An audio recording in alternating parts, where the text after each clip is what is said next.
There's a tightness that can settle in your chest, and you can't explain why. You sit quietly, attempting to draw breath, but the air feels dense and reluctant to fill your lungs. Something heavy rests there, like a small weight that seems to grow each passing day. You wonder to yourself, is this an illness or something deeper that I cannot grasp? Peace and blessings be upon you. Welcome back to our journey together. Today we venture into unexplored territory, the realm of trapped energy that dwells within our chests. Together, we'll uncover why we sometimes feel breathless without any apparent cause, and discover how the profound Sheikh Ibn Arabi unveiled a transformative secret 800 years ago, one that holds the power to liberate our souls from this invisible captivity.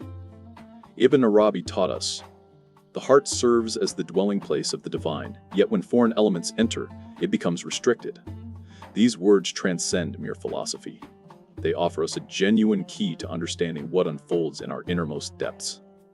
When we crowd our chests with anxiety, suppressed rage, deferred aspirations, unspoken truths, and unlived emotions, the heart begins to suffocate. Picture your chest as an ancient storage room, packed with items you no longer require, yet you're uncertain how to clear them away. Each day brings new additions while nothing old departs. The consequence, no space remains for air to circulate freely. This is our focus today, learning to empty the storage room and restore our chest's natural capacity to breathe. How often have you gazed into the mirror and questioned, who is this person staring back at me? A peculiar sensation accompanies us at times, as though we inhabit a body that belongs to someone else. We move, act, and speak, yet beneath the surface a quiet voice whispers, "This isn't the authentic me." This feeling isn't madness or delusion, it's your soul signaling that blocked energy exists within you. In his masterwork, The Seals of Wisdom, Ibn Arabi reveals that humanity was fashioned in the divine image, meaning each of us contains boundless sacred power. Yet this power lies buried beneath layers of fear, uncertainty, and patterns we absorb from society. Cast your mind back to childhood for a moment. You once dreamed freely, danced without inhibition, and sang without shame. Energy flowed naturally from your heart through your entire being. But gradually, adults began instructing you, don't dream excessively, don't be so naive, guard yourself. Slowly, you started closing your chest, constructing protective walls around it. These barriers we erected for protection have transformed into prisons that confine our energy. When energy becomes trapped, it presses against the chest walls, creating that suffocating sensation. This isn't physical illness. It's the cry of an imprisoned soul. Ibn Arabi reminds us, those who know themselves know their Lord. But how can we achieve self-knowledge while living behind masks we don each morning? How can we breathe when our lungs overflow with unspoken words, unshed tears, and unexpressed cries? The solution begins with acknowledgement, recognizing that part of us is missing and yearns to return to life. During quiet nights, do you sense a hidden struggle raging within your chest? This battle isn't between good and evil, as we might assume. Rather, it's between our authentic self and our pretended self, between energy seeking release and fear demanding restraint. Every breath becomes a round in this silent conflict. Ibn Arabi understood this internal struggle better than anyone. He spent countless years attempting to comprehend why people sometimes feel estranged from themselves. He discovered the issue isn't ignorance of our true nature, but fear of who we genuinely are. He declared, fear creates a veil between the servant and the divine, and this barrier not only obscures our vision of God, but prevents us from seeing ourselves clearly. We become like inhabitants of a darkened room who sense light somewhere nearby but fear lighting the candle. This terror isn't of darkness but of illumination itself. We fear discovering our true identity because that knowledge demands change, and transformation frightens us even when it leads to freedom. Recall moments when tremendous energy surged within you, perhaps while inspiring others, pursuing beloved work, or experiencing deep connection with nature or another person. In those instances, you breathed deeply and effortlessly, your chest open and expansive. But then the mind intervened. This is dangerous. This is excessive. People will judge me. I don't deserve this. Gradually, you began closing your chest again, diminishing your energy and concealing your light behind cautious masks. This daily cycle occurs in our chests, opening and closing, breathing and suffocating. The solution isn't controlling this rhythm, but understanding and accepting it as part of the soul's journey toward liberation. From youth, we learned countless methods to suppress our energy, yet no one taught us release. I remember Ibn Arabi discussing al-Muhadaraha, the moment of absolute divine presence. But he understood this presence was impossible with a chest packed full of worries and fears. Therefore, he practiced specific rituals to empty the heart before encountering truth. These practices weren't complex or mysterious, they were simultaneously simple and profound. The first was the ritual of acknowledgement, not confessing sins but acknowledging buried emotions. Ibn Arabi would find solitude and speak truth aloud. I fear this, I'm angry about that, I grieve because of this. He wasn't seeking solutions or justifications, merely acknowledging these feelings' existence. With each acknowledgement, his chest expanded slightly. The second was the ritual of sacred sorrow. Ibn Arabi believed mourning our lost authentic selves constituted a form of worship. He allowed himself to grieve all time wasted in fear and missed opportunities abandoned due to terror of his true power. This sorrow didn't weaken him. It purified him. Like rain washing dust from leaves, making them vibrant and green again. The third and most crucial was the ritual of anticipatory gratitude. Ibn Arabi would thank God for energy that would flow from his chest before it actually manifested. He expressed gratitude for the freedom he would experience and the light that would illuminate his path. This forward-looking gratitude opened hope's door in his heart, and with hope came energy. Try this now. Place your hand on your chest and whisper gently, "Thank you, God, for the energy moving in my chest now, even if I don't yet feel it." Repeat 3 times and observe what happens to your breathing. If you're hearing these words now, your soul seeks escape from its golden cage, the prison we constructed from safe habits, others' expectations, and our fear of being too much for this world. What we fail to realize is that the too much we fear is precisely what the world needs from us. Ibn Arabi said, "I was a hidden treasure and desired to be known, so I created creation." This sacred saying applies not only to God, but to each of us. We are hidden treasures, and our existence's purpose is revealing this treasure to the world. But how can we display treasure when we don't remember where we buried it? How can we breathe when we've forgotten where we placed our chest's key? The answer lies in the moment of decision, choosing to stop denying our power and begin searching for liberation's keys.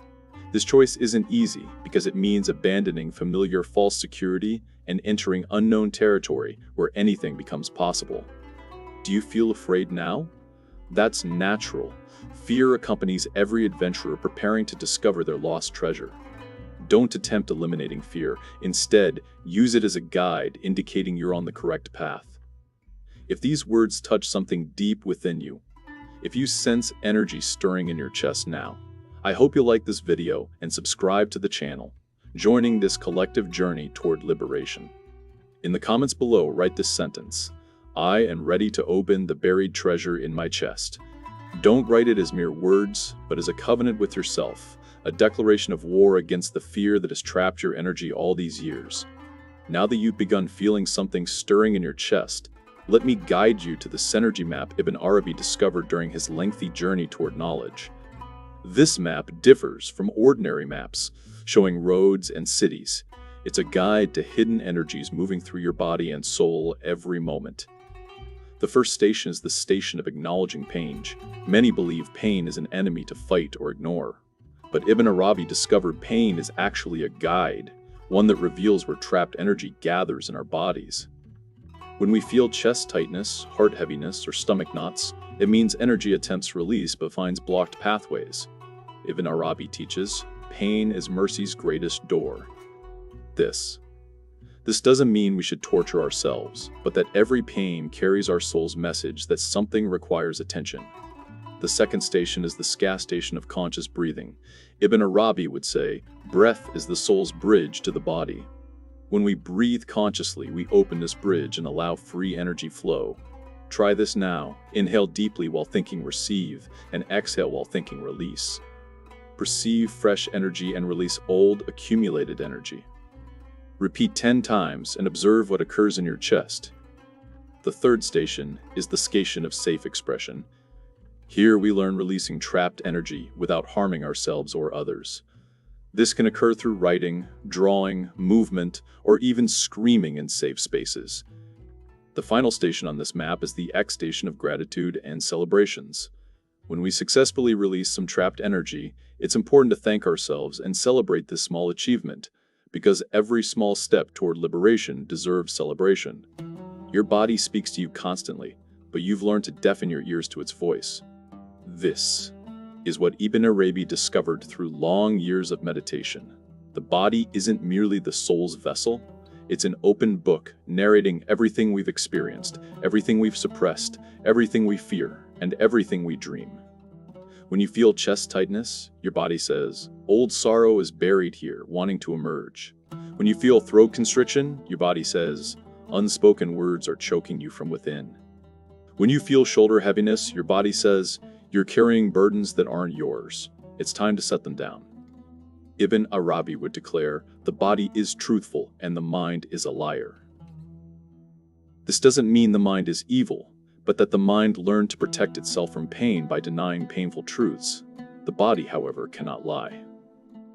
Every tense muscle, every chronic pain, and every recurring illness is an honest message from your soul to your consciousness. But how do we learn to read this book? How do we understand the body's language we forgot since childhood? The first step is listening without judgment.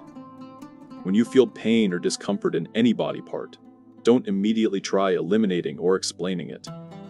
Instead, sit with it and ask gently, "What do you want to tell me?" The second step is dialogue with hands. Tracting Gebelwentz of Pride. Place your hands on the painful area and imagine your hand's warmth as a message of love and acceptance to that body part. Tell it, "I'm here, I hear you, and I'm ready to understand what you're trying to tell me." The third step is expression through movement. Sometimes trapped energy needs release through movement. You can shake your shoulders, move your arms, stretch, or even dance. Movement form doesn't matter. What's important is that it comes from your body's natural need for expression. Remember, your body isn't your enemy. It's your closest friend, always trying to help you return to your true self. Every time you look into another person's eyes, you're looking into a mirror showing you part of yourself. This is what Ibn Arabi discovered about human relationships. They're not merely social interactions, but sacred mirrors helping us see what's buried deep inside us. Every person who evokes strong feelings in us, whether admiration or discomfort, reveals something about ourselves we hadn't seen before.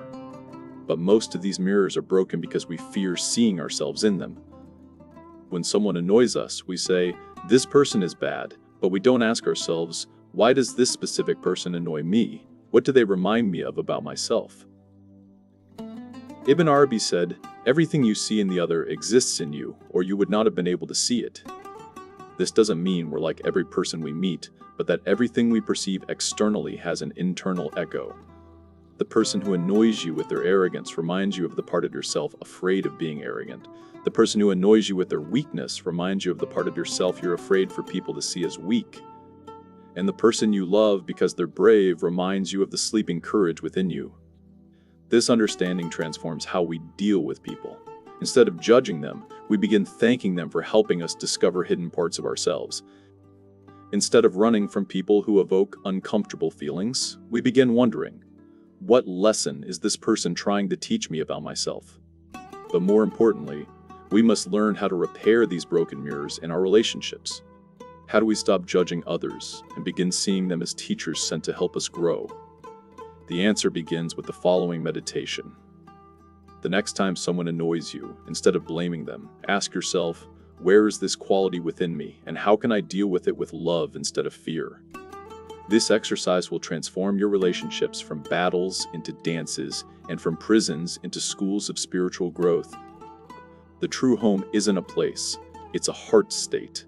This is what Ibn Arabi understood after years of traveling in lands and in the soul's depths.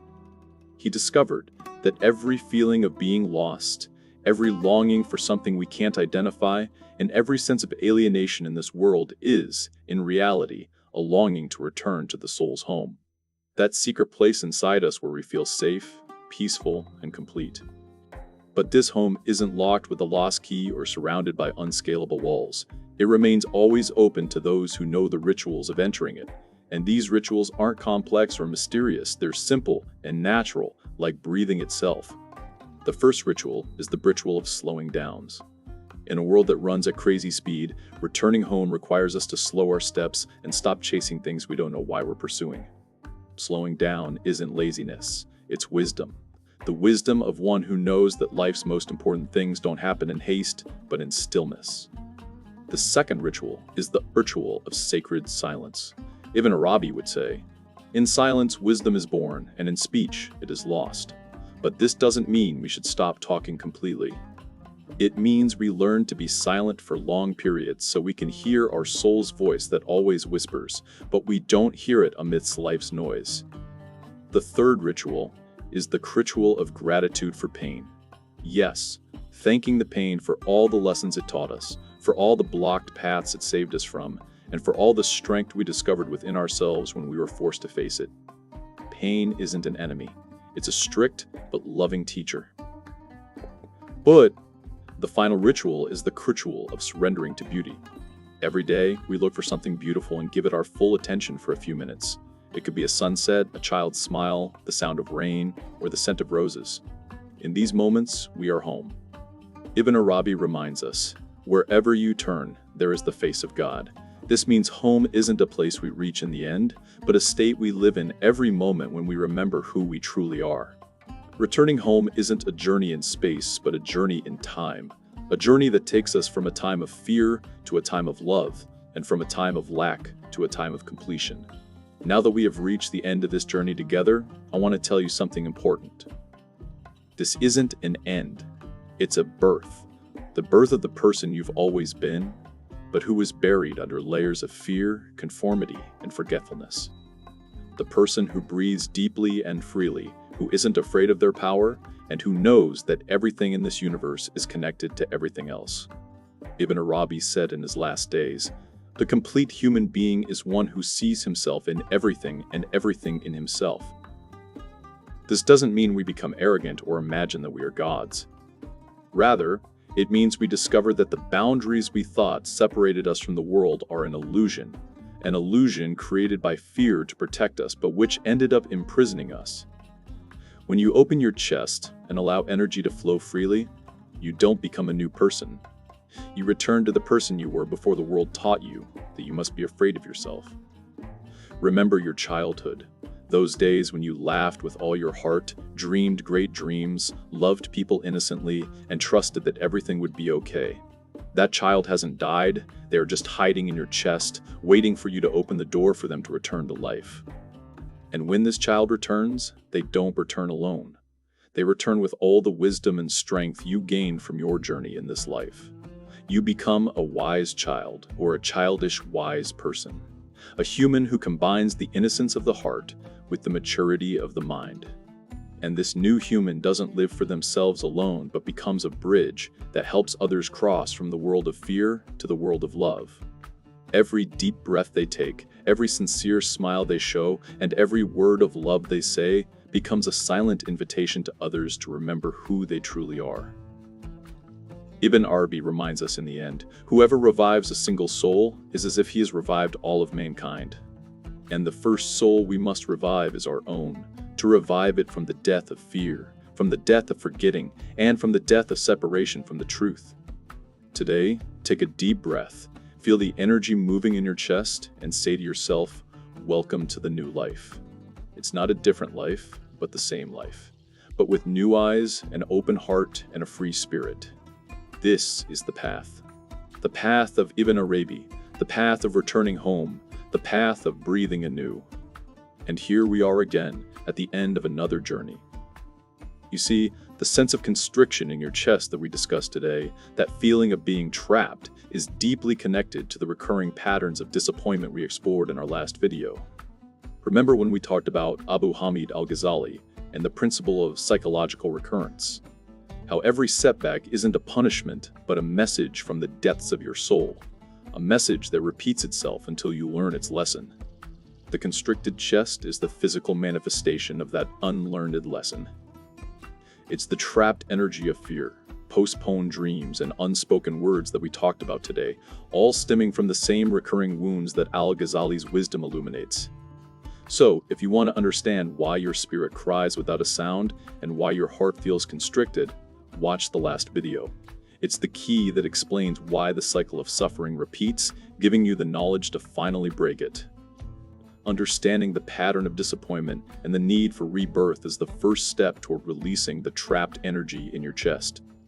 And praise be to God who made every breath we take a new opportunity for birth.